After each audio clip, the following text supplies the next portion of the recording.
할렐루야. 주일 오후 예배에 참여하신 여러분 환영하고 축복합니다. 사도신경하심으로 주일 오후 예배 하나님 앞에 드리도록 하겠습니다. 나는 전능하신 아버지 하나님 천재 창조주를 믿습니다. 나는 그의 유일하신 아들 우리 주 예수 그리스도를 믿습니다. 그는 성령으로 잉태되어 동정녀 마리아에게서 나시고 본디오 빌라도에게 고난을 받아 십자가에 못 박혀 죽으시고 장사된 지 사흘 만에 죽은 자 가운데서 다시 살아나셨으며 하늘에 오르시어 전능하신 아버지 하나님 우편에 앉아 계시다가 거기로부터 살아있는 자와 죽은 자를 심판하러 오십니다. 나는 성령을 믿으며 거룩한 공교회와 성도의 교제와 죄를 용서받는 것과 몸의 부활과 영생을 믿습니다. 아멘.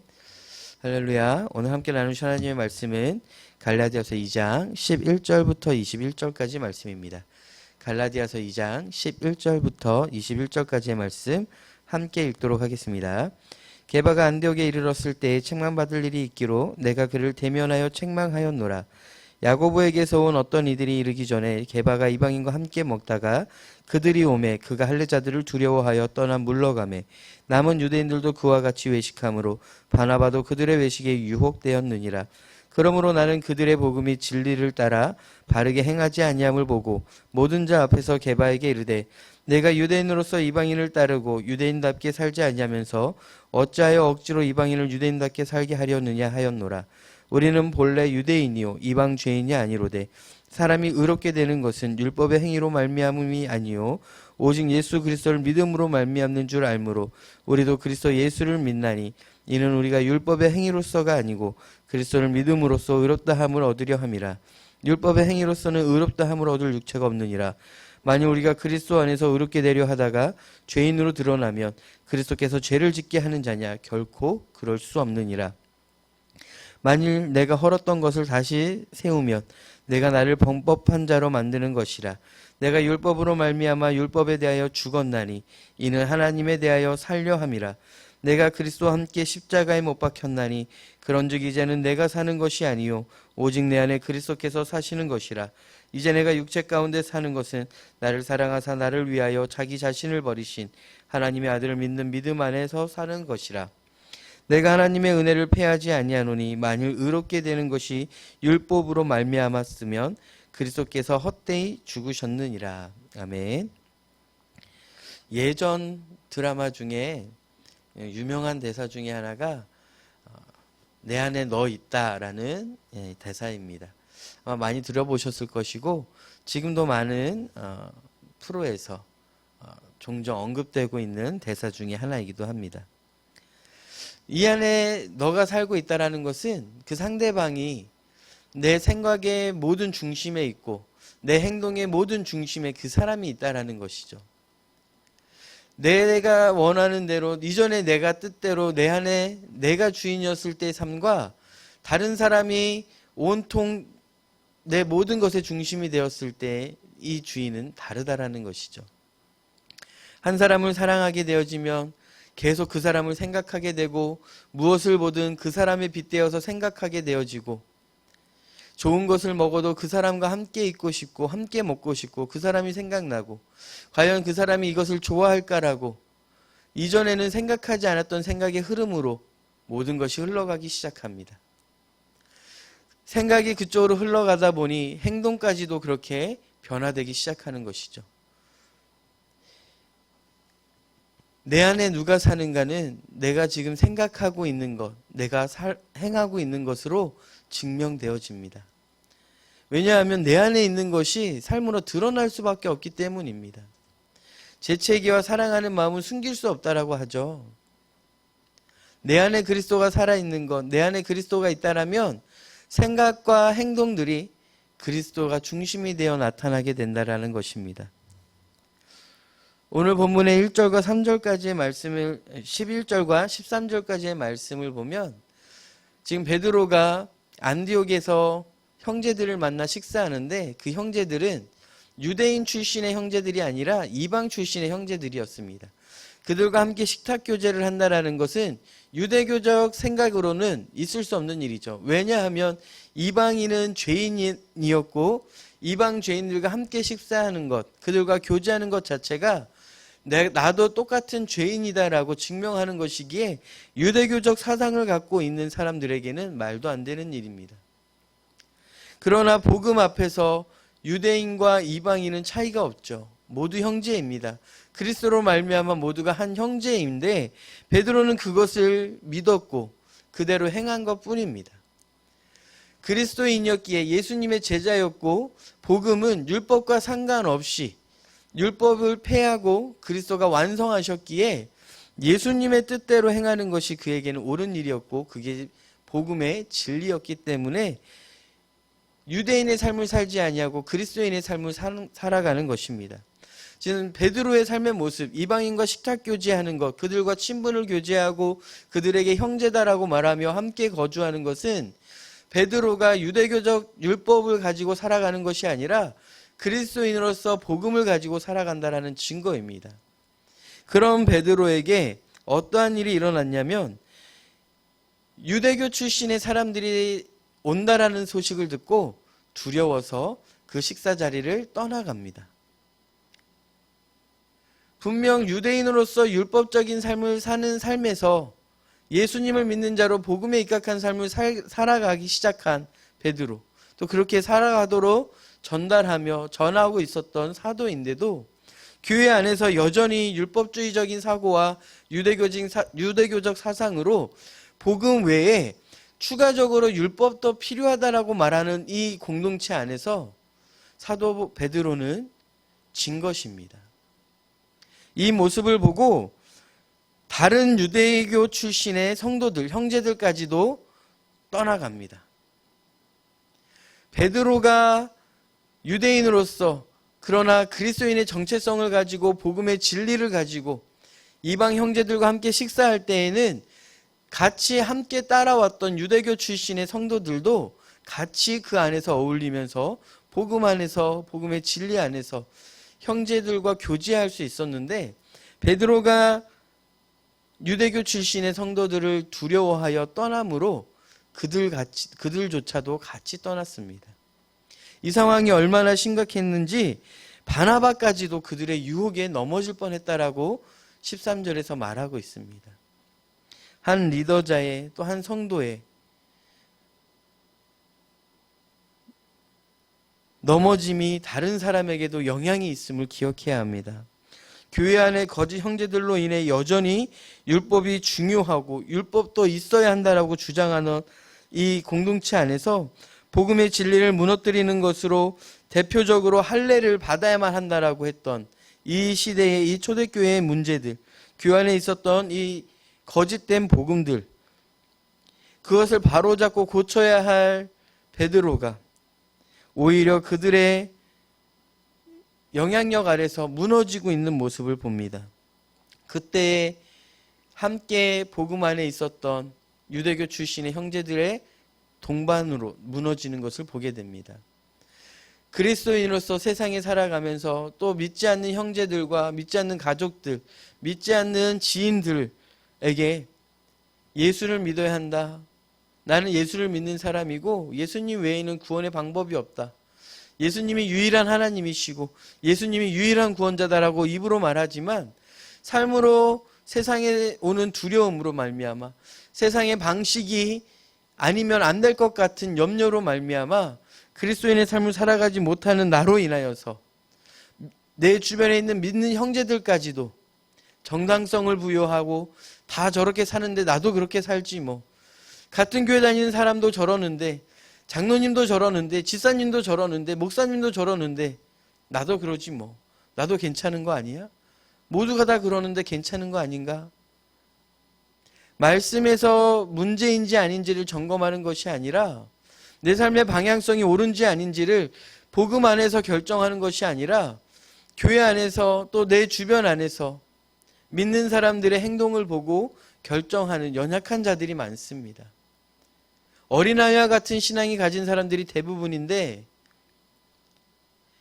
그 안에서조차도 그나마 오랫동안 신앙생활을 해왔건 오랫동안 하나님 앞에 엎드렸던 그런 연륜 있던 자들이 또는 리더십을 갖고 있는 사람들이 자기가 전하는 복음과 다른 삶을 살아갈 때 세상의 이치와 세상의 방법대로 살아갈 때에 자기 한 사람만 무너지는 것이 아니라 그 주변에 있는 형제 자매들과 성도들도 무너질 수 있음을 기억해야 합니다.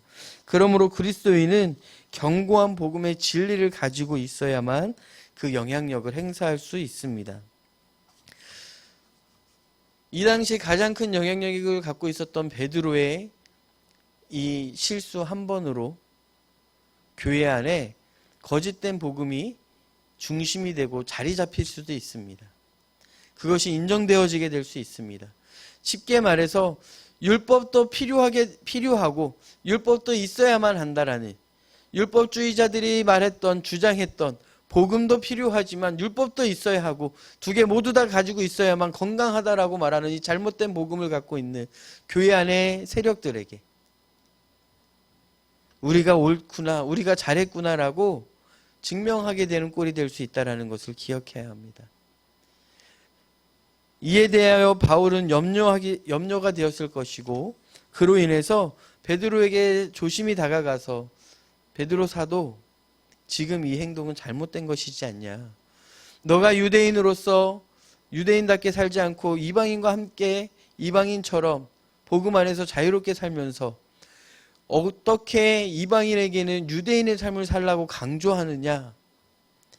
14절의 말씀에 그렇게 사도 바울은 베드로에게 권면합니다. 중요한 것은 이 당시의 위치로 보면 바울은 베드로보다 아래에 있는 것처럼 보여집니다. 사람들의 인식 속에 그러하죠. 베드로는 예수님의 수제자였고 바울은 실제 만난 적도 없고 신비한 경험으로 예수를 영적으로 경험했다라고 실제로 경험했으나 사람들은 그렇게 바라보는 시선이 있었을 것입니다. 그럼에도 불구하고 오히려 공개적으로 모든 사람이 있는 앞에서 베드로를 책망합니다. 그렇게 할 수밖에 없었던 이유를 사도 바울은 무엇이라고 행하냐면 복음의 진리를 따라 바르게 행하지 아니함을 보고 모든 자 앞에서 게바에게 이르되 내가 유대인으로서 이방인을 따르고 유대인답게 살지 아니하면서 어찌하여 억지로 이방인을 유대인답게 살게 하려 하느냐 하였다라고 말하면서 우리는 본래 유대인이 아니고 유대인이고 이방 죄인이 아니었다. 그런데 지금 우리는 이방 죄인과 같이 구별 없이 오직 복음 안에서 살아가고 있지 않느냐. 이것이 핵심이고 이것이 복음이다라고 지금 모든 공동체 안에 공포하고 있는 것입니다. 복음의 진리는 율법은 더 이상 필요하지 않습니다.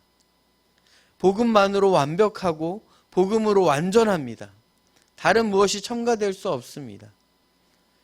그럼에도 불구하고 베드로의 이 잘못된 행동 하나로 실수로 교회 안에 복음의 완전함이, 복음의 굳건함이, 이 진리의 견고함이 무너질 위기에 있을 때 모든 사람 앞에서 그것이 아님을, 모든 사람 앞에서 베드로를 정죄함으로, 그를 질책함으로 잘못된 것을 바로잡고자 한 것입니다.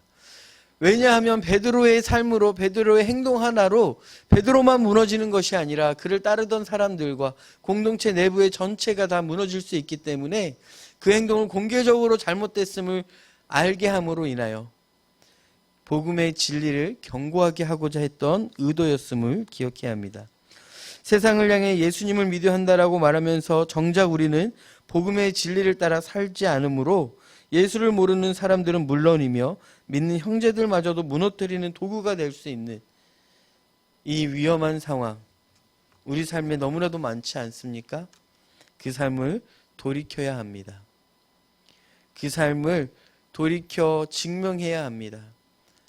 이제까지의 내 삶이 잘못되었음을, 내가 말로는 예수를 믿고 복음을 전파했지만 실제 내 삶이 따라가지 못했음을 하나님 앞에 회개하고 돌이켜서 고백할 수 있어야 할 것입니다.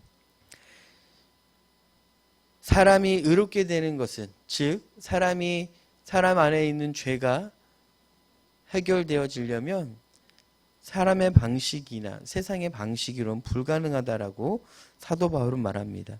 율법의 행위로 말미암지 않고 오직 그리스도 예수를 믿는 믿음으로 그 일들이 이루어지고 있음을 사도 바울은 고백하는 것이죠. 그것이 복음의 핵심입니다. 우리가 잘 아는 바와 같이 율법은 죄가 있는지 없는지, 내가 죄인인지 내 상태를 증명하고 보여주는 것일 수 있죠. 율법의 역할은 딱 거기까지입니다.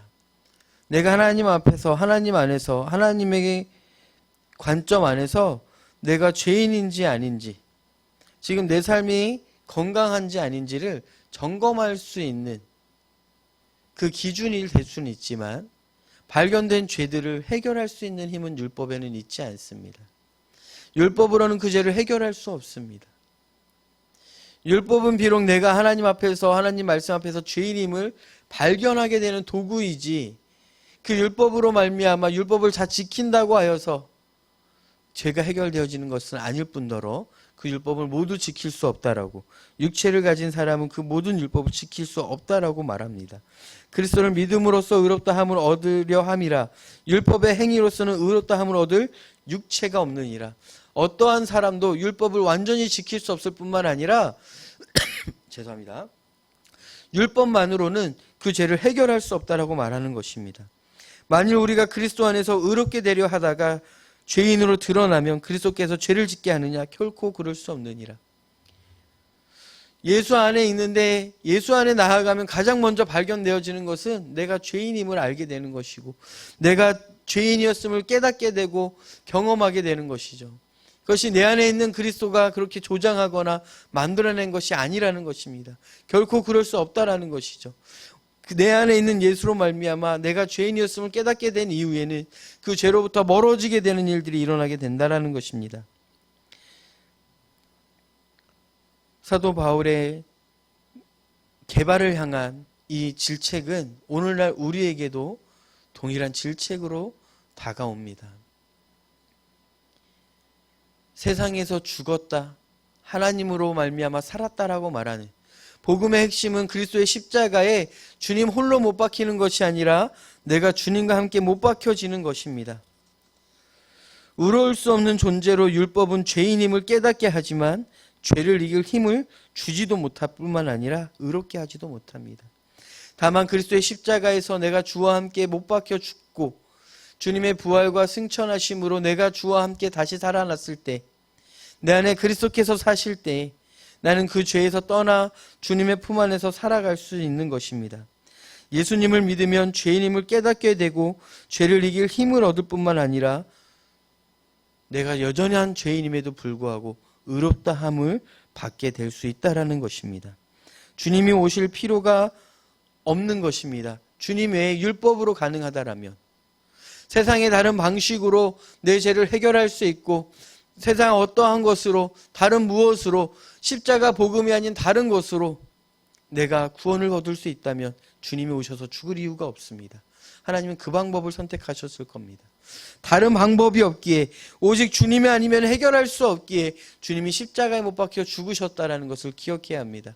하나님이 우리의 죄를 해결하기 위하여 선택한 그 방법이 유일한 방법일 뿐만 아니라 그 방법이 가장 올바르고 그 방법이 완벽한 방법이었음을 기억해야 합니다. 하나님이 선택한 방법이기에 그것만이 유일한 방법이고 그것이 가장 선하고 올바른 방법임을 기억해야 합니다. 마지막으로 사도 바울의 고백 가운데 우리가 같이 품기 원하는 고백이 있습니다. 내가 율법으로 말미암아 율법에 대하여 죽었나니 이제 하나님에 대하여 살려 함이라. 세상에 대하여 죽었다라는 것은 우리의 육체가 숨을 쉬지 않는 걸 죽었다라고 말하는 것이 아니라 더 이상 세상에 대하여 반응하지 않는 것을 말합니다. 세상이 주는 즐거움에 현혹되어서 기뻐하며 그것에 집중하지 않고, 세상에서 오는 어려움과 아픔에 집중하지 않고 그것에 집중하여 그 삶의 그 방향으로 흘러가는 그것을 세상에 대하여 살았다라고 말하는 것이며, 하나님을 대하여 살기 위해서는 세상에 대하여 죽어야 합니다. 하나님에 대하여 산다라는 것, 하나님을 향해 살게 된다는 것은 하나님의 뜻으로, 하나님의 마음으로, 하나님의 은혜로 말미암아 살아가는 것을 하나님에 대하여 살아있다라고 말하는 것입니다. 다시 말해서 세상에 대하여 더 이상 반응하지 않고 하나님에 대하여 반응하는 삶, 이것이 하나님 안에 사는 것이고, 이게 세상에 대하여 죽고 하나님에 대하여 사는 것입니다. 세상에서 죽지 않으면, 세상에 반응하면, 세상에 대하여 반응하고 있는 삶은 하나님에 대하여 살 수 없습니다. 24시간 우리가 그렇게 경고할 수가 없습니다. 그러므로 우리 안에 그리스도가 살 수 있도록 우리는 날마다 말씀 앞에 기도의 자리에 머물러 있어야 할 것입니다.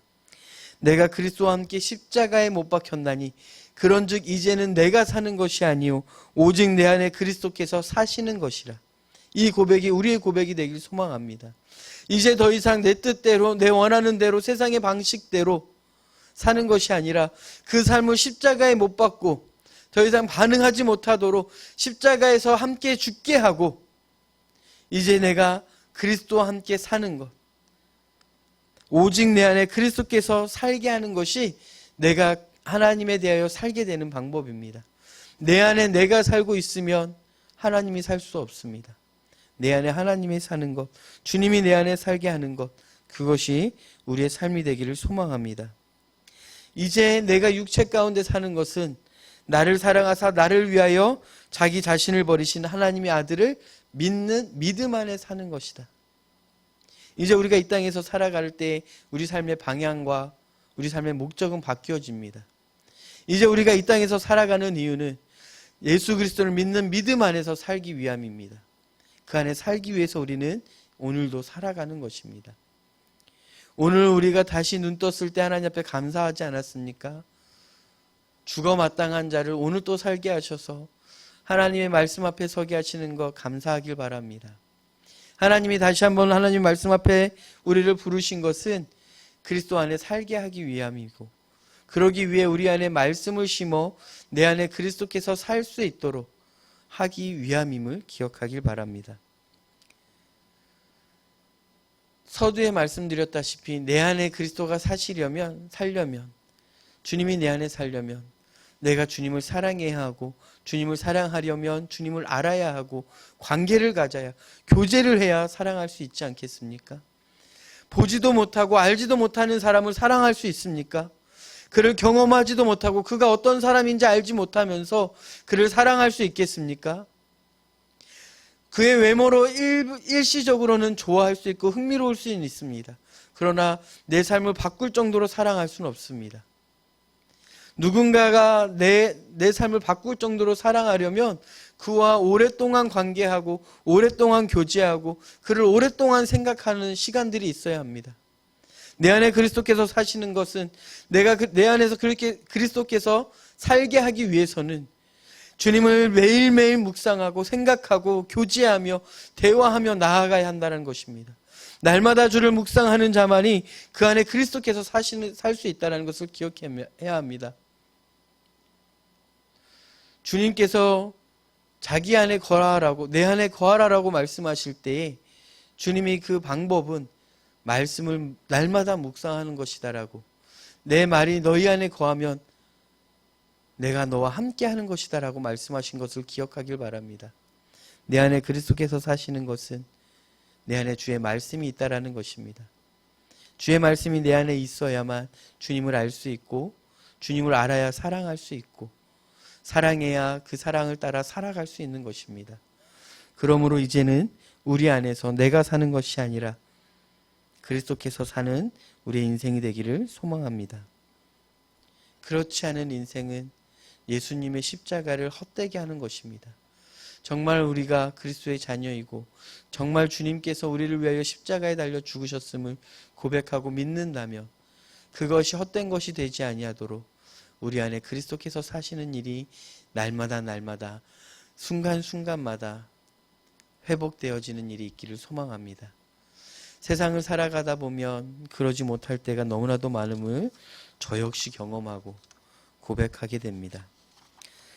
말씀을 정리하겠습니다. 그리스도인으로 살아가면서 세상에 무너지는 날이 너무나도 많습니다. 두려움으로 유혹들에 넘어집니다.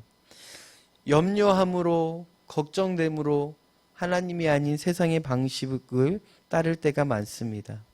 우리의 무너짐은 우리로 끝나지 않음을 기억하길 바랍니다.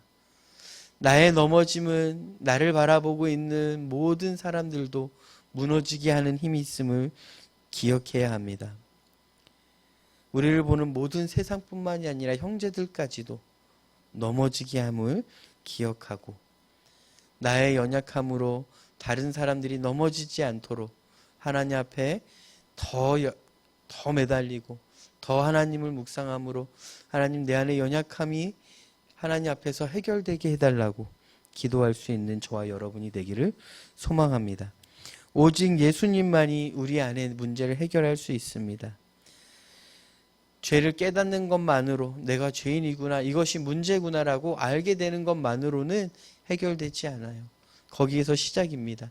내가 죄인이고 내 안에 문제들이 발견되어졌을 때, 내 삶에 문제가 있을 때에 그 문제에 집중하지 아니하고 문제보다 크신 하나님께 집중하여 하나님이 내 안에 살게 하신다면 더 이상 그것은 문제가 되지 않습니다. 나를 사랑하사 나를 위하여 자기 자신을 버리신 하나님의 아들을 이 믿음 안에서 우리 공동체가 살아갈 수 있기를 소망합니다. 우리 인생은 주님 외에 다른 방법이 없는 인생입니다. 우리의 삶에 다른 방법이 있었다면 예수님은 오실 필요가 없었습니다. 예수님께서 이 땅에 오셔서 사람의 몸으로 하나님으로 십자가에 달려 죽으셨음은 우리를 그 죄에서 구원하려 하심은 기억하길 바랍니다. 그것이 유일한 방법이기에 주님은 그 일을 행하신 것입니다. 너무나도 하기 싫었던 그 십자가 사건, 예수님은 그 일을 피할 수 있으면 피하길 원할 만큼 어렵고 힘든 일이었음에도 불구하고 그것이 아버지의 뜻이기에 순종하여 그것밖에 방법이 없기에 그 뜻에 순종하였던 예수님을 기억하면 그 주님을 사랑하지 않을 수 없지 않겠습니까? 사랑할 수밖에 없지 않겠습니까? 오직 주님을 사랑하게 됨으로 말미암아 더 알고 싶어지고 더 깨닫고 싶고 더 깊이 교제함으로 그가 내 안에 살기를 원하지 않겠습니까? 우리의 인생이, 우리 공동체의 모습이 그렇게 주님이 내 안에 살기를, 내가 세상에 대하여 죽고 오직 하나님에 대하여 살기를 기뻐함으로 고백하며 결단하는 우리 공동체가 되기를 소망합니다. 기도하겠습니다. 사랑과 은혜가 많으신 하나님 아버지 감사합니다. 오늘도 우리에게 삶을 허락하심은 우리로 인하여 하나님에 대하여 살게 하기를 원하시는 아버지의 뜻이 있음을 기억합니다. 여전히 죄악 가운데, 여전히 나의 기쁨 가운데 빠져서 내가 원하는 대로, 세상이 원하는 방식대로, 세상이 말하는 방식을 내 안에 두고 살아가고 있음을 고백합니다. 이제 주의 말씀을 묵상하며 이제 주의 말씀을 내 안에 심어 그 말씀이 나로 하여금 세상에 대하여 죽게 하고 하나님에 대하여 살게 하는 놀라운 역사가 일어나게 하여 주시옵소서. 오직 그리스도의 십자가 복음 외에는 나를 새롭게 할 수 없을 뿐만 아니라 내 죄를 해결할 수 없음을 고백하오니 오직 그리스도의 십자가 복음만 내 안에 두게 하여 주시옵소서. 하루하루 그 복음의 은혜에 감사하며 그 은혜로 말미암아 승리하는 인생 될 수 있도록, 또 그러한 공동체 될 수 있도록 하나님 함께하여 주시옵소서. 이제 우리가 우리 안에 다른 무엇을 두지 않냐고 오직 그리스도께서 사시는 인생으로 나아가기를 간절히 소망하오니 은혜를 더하여 주시옵소서. 감사드리며 예수님의 이름으로 기도합니다. 아멘. 주기도문 하심으로 주일 오후 예배 마치도록 하겠습니다. 하늘에 계신 우리 아버지, 아버지의 이름을 거룩하게 하시며 아버지의 나라가 오게 하시며 아버지의 뜻이 하늘에서와 같이 땅에서도 이루어지게 하소서. 오늘 우리에게 일용할 양식을 주시고 우리가 우리에게 잘못한 사람을 용서하여 준 것 같이 우리 죄를 용서하여 주시고 우리를 시험에 빠지지 않게 하시고 악에서 구하소서. 나라와 권능과 영광이 영원히 아버지의 것입니다. 아멘.